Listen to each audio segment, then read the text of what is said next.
Life has a funny way of surprising us, especially when we are on the verge of doing new things and having new experiences. Even more so when these beginnings are expectant. Hi, and welcome to the very first episode of the Unconventional Engineer podcast.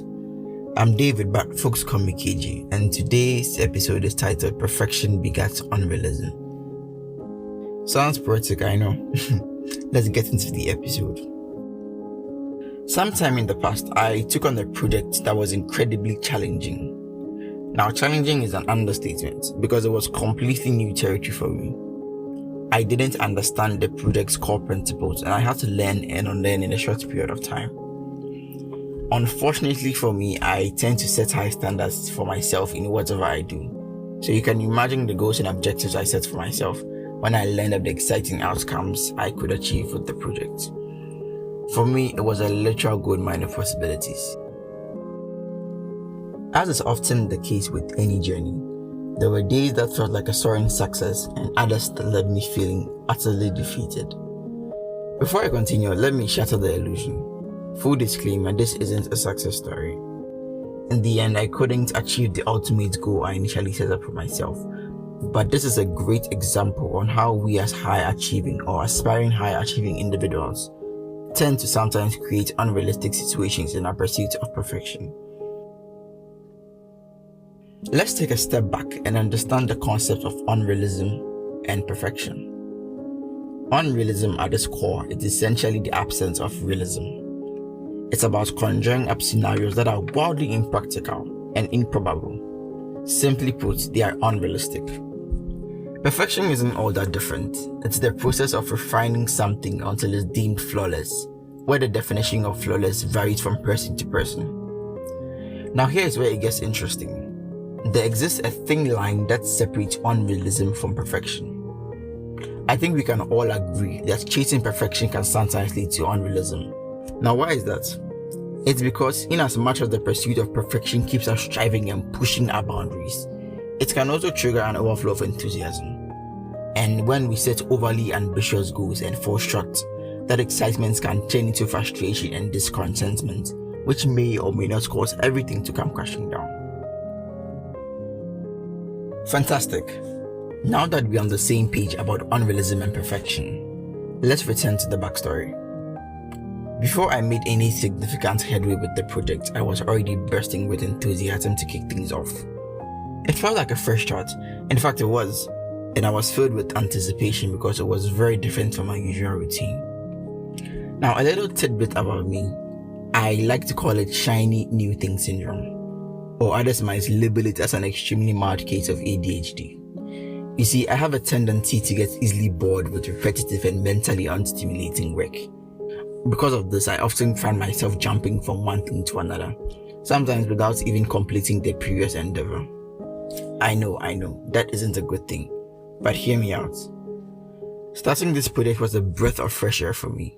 I was so thrilled that I couldn't help but share my infectious excitement with several friends.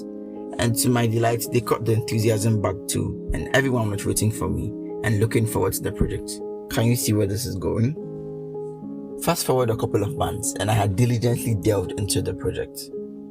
I had armed myself with all the knowledge required and things were progressing quite well.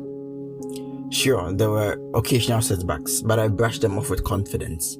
This project was going to be nothing short of perfect. Everything was smooth sailing until the challenges sneaked up on me. You see, I had other commitments vying for my time and suddenly I found myself struggling to keep up. You might wonder, why didn't I seek help? Well, the truth is, I'm not the type to act for assistance, especially when I had knowingly put myself in this situation. I was convinced I could handle it all and crafted a result that would be as perfect as I envisioned.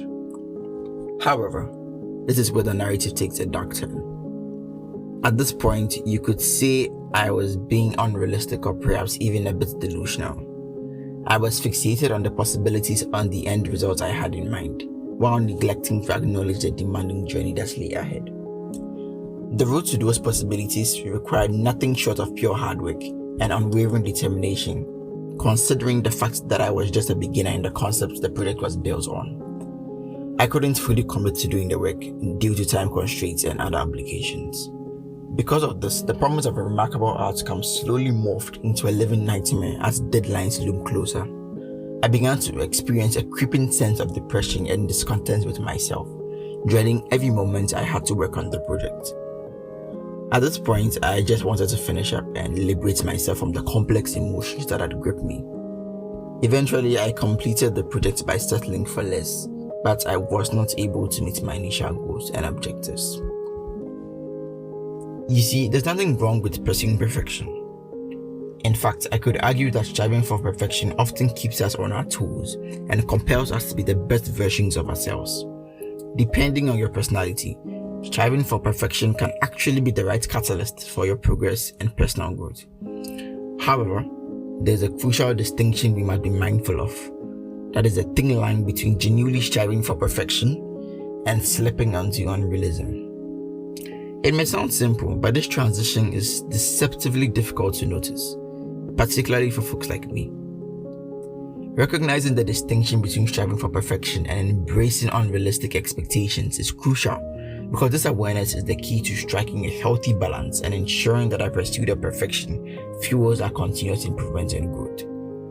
As for the inevitable feelings of frustration and discontentment that may arise, the best approach is to acknowledge them and delve into the reason behind these emotions. Ignoring these feelings simply gives them the opportunity to eat away at us from the inside. Unfortunately, with these things, there is no clear-cut handbook to dictate what you should and should not do in these situations. From my personal experience, I found it helpful to thoroughly assess your capabilities and regularly evaluate your progress in whatever you pursue. And that wraps up today's episode. If you have any questions, thoughts, or contributions, feel free to connect with me on my socials, or you can use the Q&A section for this episode. Thank you for joining me on the Unconventional Engineer podcast. It's been a pleasure sharing my thoughts with you. As you begin this week, whether you are embarking on a new project, starting a new job, or simply embracing a fresh start, remember to take a moment to pause and breathe.